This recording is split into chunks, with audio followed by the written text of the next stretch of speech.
नमस्कार बंधुरा flavour fantasy और कुकिंग शोते आपनादेर सबाइके स्वागत जानाई। आमार आजकेर रेसिपि हलो साबु माखा।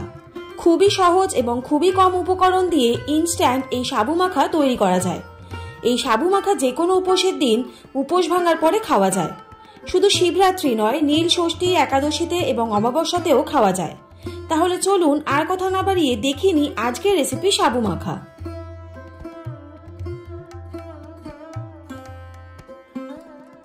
আমি এখানে বড় সাবু নিয়েছি আর সাবুটাকে ভালো করে ধুয়ে 1 কাপ গরম জল দিয়ে 1 থেকে 2 ঘন্টা ভিজিয়ে রাখতে হবে। অন্যান্য উপকরণের মধ্যে আমি নিয়ে নিয়েছি 250 গ্রাম মিষ্টি দই, চিনি স্বাদ মতন, 1 চিমটে নুন।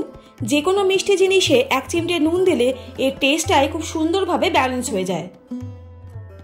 এছাড়া নিয়েছি 5টা কাঁঠালি কলা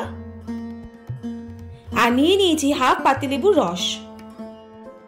সাবুদানাটা খুব ভালোভাবে নরম হয়ে গেছে। এবারে প্রথমে দিয়ে দিলাম 1 চিমটে নুন, দিয়ে দিচ্ছি কাঁঠালি কলা, এবারে দিয়ে দিচ্ছি মিষ্টি দই। আমি এখানে 250 গ্রাম সাবুর সাথে 250 গ্রাম মিষ্টি দই নিয়ে নিয়েছি। দিয়ে দিচ্ছি স্বাদ মতন চিনি, চিনিটা অবশ্যই আপনাদের পছন্দ মতন দেবেন। আর সবশেষে দিয়ে দিচ্ছি পাতিলেবুর রস।